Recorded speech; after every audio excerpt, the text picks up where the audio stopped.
Ils sont venus à Nantes par centaines pour une manifestation inédite. Des parents et beaucoup d'enfants mobilisés pour défendre leur mode de vie. L'encadrement de l'école à la maison est-elle anticonstitutionnelle? 700 000 jeunes en France sont victimes de harcèlement. Un jeune sur quatre qui est victime de harcèlement a des pensées suicidaires et n'en parle pas. L'école, ce n'est jamais une punition, monsieur.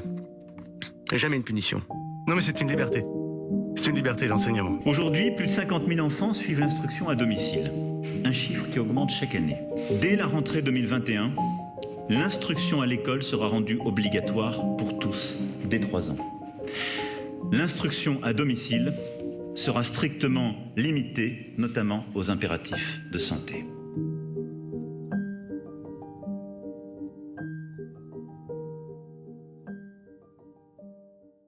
Le 2 octobre, dans le discours des Mureaux, c'était sur un projet de loi sur la lutte contre les séparatismes. D'ailleurs, ça a beaucoup évolué. Aujourd'hui, le projet de loi, c'est sur le respect des principes républicains. À l'Assemblée nationale, la forte majorité de macronistes fait que cet article 21 n'a pas été rejeté. Il y a eu énormément d'amendements qui ont été déposés pour le retrait de cet article. Donc on aurait pu espérer un rejet de cet article 21, ce qui n'a pas eu lieu. Pour moi, il est anticonstitutionnel, cet article 21. L'instruction en famille n'a rien à voir dans ce projet de loi. La liberté d'instruction, c'est une liberté d'instruction depuis 1882, les lois Ferry, et ça n'a pas été mis en cause. L'instruction est obligatoire, ce n'est pas l'école qui est obligatoire. On a fait de l'instruction obligatoire à partir de 3 ans, mais c'est toujours pas l'école qui est obligatoire. Je pense que c'est quelque chose qu'il faut préserver. Cet article n'a rien à faire dans ce projet de loi. Une société comme la nôtre, une société qui se veut républicaine, qui se veut ouverte, qui se veut riche dans l'échange, c'est une société qui est plurielle. Aller mettre tout le monde dans une même structure, c'est une atteinte à cette pluralité, à mon sens, qui peut pas être acceptable. Moi, je vois que ça n'a pas de sens, parce que dans le milieu dans lequel on a pu évoluer, quand même maintenant, ça fait 22 ans qu'on fait l'instruction en famille, je n'ai aperçu à l'horizon aucune volonté de communautarisme. Rien du tout. Pour avoir échangé avec plus de 80 familles sur ce sujet-là, et aussi des enfants, le plus jeune avait 5 ans, la plus âgée avait 21 ans, et pour eux, il y a une forte inquiétude. Le fait de revoir revenir à l'école, parce que pour certains, il y avait notamment le harcèlement scolaire. Le fait que les rythmes ne correspondent pas aux enfants. On a chacun son rythme. Pour revenir à l'harcèlement scolaire, moi je me mets dans la peau d'un enfant qui a vécu le harcèlement scolaire, par exemple en primaire, qui a choisi de quitter l'école primaire, de se dire, moi dans 2 ans je vais devoir revenir dans un établissement scolaire dans lequel j'ai eu beaucoup de souffrance. Mais quand on parle de souffrance, c'est des vraies souffrances, des enfants qui ont au bord du suicide. Je trouve que c'est dramatique pour les enfants et pour les familles de pouvoir imaginer qu'un jour on devra revenir à l'école. C'est une richesse en France de pouvoir choisir son mode d'instruction. Les familles non-sco et les associations se sont beaucoup mobilisées. On a interpellé les députés et les sénateurs. Ça nous a permis de vraiment voir ce qu'on savait, mais vraiment de le réaliser, c'est qu'en fait, tous les gens qui n'ont pas pratiqué l'instruction en famille connaissent très peu de choses. J'ai parlé avec des élus, avec des députés, avant qu'on leur explique le cadre légal, qu'on avait des contrôles tous les ans et tout ça, ils ne le savaient pas en fait.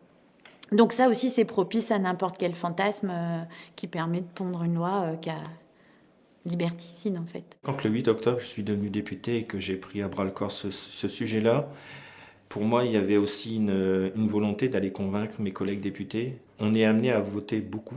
Parfois, on ne va pas suffisamment au fond des sujets pour dire de prendre une décision. L'article 21 du projet de loi sur le respect des principes républicains, c'est un article parmi une quarantaine d'articles dans ce projet de loi. Il a focalisé beaucoup de débats dans l'hémicycle. Et je me dis qu'à un moment donné, quand on est amené à voter, il faut savoir pourquoi réellement on vote. Et j'avais pris le parti de contacter l'ensemble de mes collègues députés, et je les ai peut-être harcelés pour les convaincre du bien fondé de l'instruction en famille, en essayant de lever les freins, les inquiétudes, et qu'au moment de voter, on sache réellement pourquoi on vote.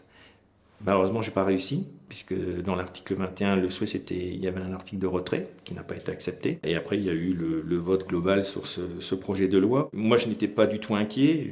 Je connais l'instruction en famille. Alors, peut-être qu'il y a des dérives, mais ce n'est pas l'instruction en famille. Quand on parle des écoles dans lesquelles on enferme des enfants, qu'il n'y a pas de fenêtre, c'est le discours qu'avait notre ministre de l'Intérieur. Peut-être qu'il a découvert ça sur Tourcoing, peut-être que ça existe, mais ça, c'est pas l'instruction en famille. Dans l'instruction en famille, les familles, elles font cette démarche de déclarer leur enfant en instruction en famille.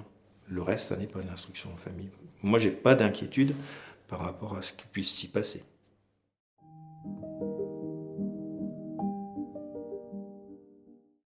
On passe sous un format ou un régime d'autorisation. On est donc soumis à un avis d'une personne, et notamment à l'inspecteur. Dans ce projet de loi, dans l'article 21, il y a eu beaucoup d'amendements qui ont été proposés pour mettre des critères qui, du coup, permettaient aux parents de pouvoir poursuivre l'instruction en famille. Il y a 4 critères. Moi, je reste persuadé que l'instruction en famille, elle a encore sa place, toute sa place, et encore demain permettra, même si je regrette qu'on soit sous un mode d'autorisation et plus de déclaration. L'autorisation, pour moi, ça reste une interdiction. Je pense que voilà, c'est soit on a le droit, soit on n'a pas le droit. Et puis, il y a autre chose qui me gêne, c'est la non-cohérence de cette loi. Moi, on ne m'a pas encore prouvé que je connais pas de radicalisés qui ont fait l'IEF, quoi. Je connais pas de terroristes qui ont fait l'IEF. À l'inverse, ils ont tous fait l'éducation nationale, si on part dans ce sens-là, quoi. J'étais outrée, en fait, parce que ça reste une liberté constitutionnelle. Moi, je pense que toute fonction qui ne peut pas être critiquée ou critiquable peut devenir un tyran, en fait, quoi. Donc, si on ne peut pas avoir un panel d'éducation différente, comment on enrichit notre pays et notre sens critique?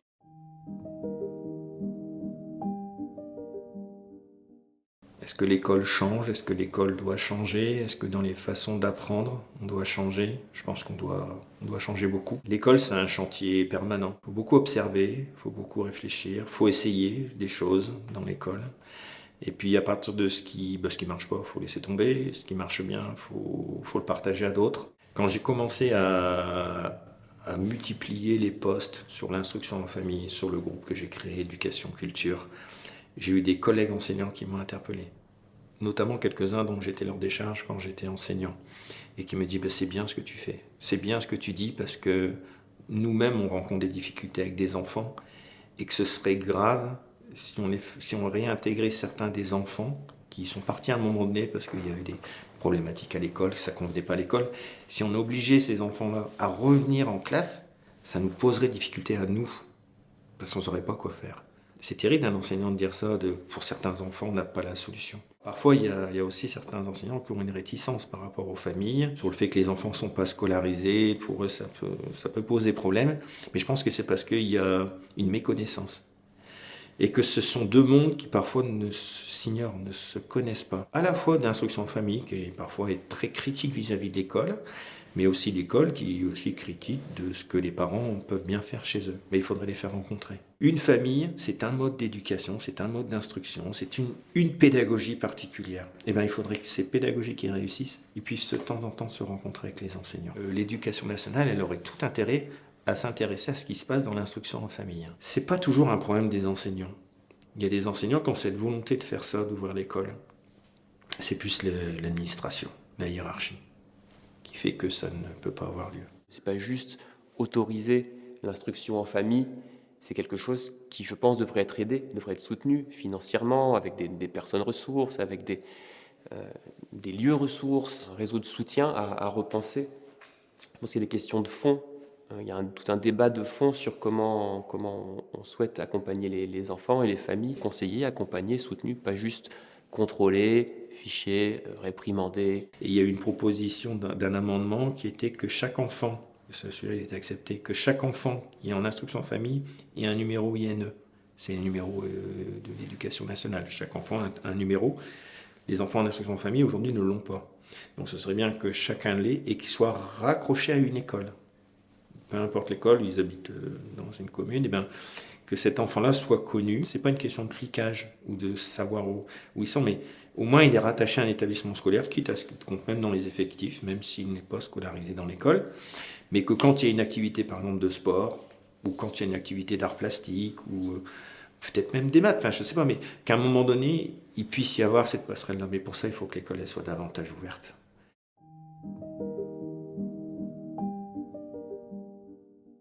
L'IEF m'a apporté énormément de choses. Je connais plein de gens à qui l'IEF a apporté plein de choses. Je connais aussi des gens qui se sont vraiment trouvés, qui se sont vraiment épanouis quand ils sont entrés à l'école, quand ils ont commencé à faire des études à différents moments de leur vie. Et pour moi, c'est vraiment super important qu'on puisse avoir le choix en tant que parent quand l'enfant est jeune et en tant qu'enfant, que ce soit le plus facilité possible de faire une transition entre les deux. Respecter cette liberté pédagogique, ça permet à la fois de respecter le besoin des enfants, de respecter dans leur mode d'apprentissage, dans leur rythme d'apprentissage, et aussi des familles dans leur choix pédagogique, que ce soit pour une question idéologique, pour une raison pédagogique, de choisir une méthode ou une autre, ou pour les besoins d'enfants qui ont des besoins spéciaux, et un seul modèle, quel qu'il soit, que ce soit l'éducation nationale ou une pédagogie alternative, ou l'instruction en famille, je ne pense pas qu'un seul modèle puisse avoir des réponses à tous les besoins et toutes les situations dans lesquelles on va se retrouver lorsqu'on parle d'éduquer un enfant, d'accompagner un être humain à se construire. L'instruction en famille, c'est une des façons de vivre sa scolarité, de vivre ce moment de construction des apprentissages.